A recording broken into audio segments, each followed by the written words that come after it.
For today's video guys, nagluluto na naman ako ng pata ng baboy. Nilaga ko yan guys. Yung mga pata natin guys, pinipressure cooker ko na yan. Pati na rin yung mais.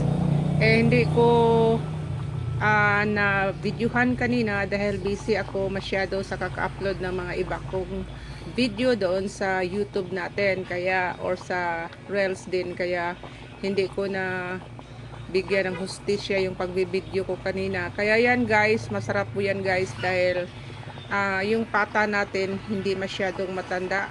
Tsaka nilagyan ko din yan ng mais guys. So ayan yung mais natin guys. Ayan yung mais fresh from the farm. So pagkatapos nito guys, kung malata na lahat ito, ayan nalagyan natin ng repolyo. So keep in watch guys.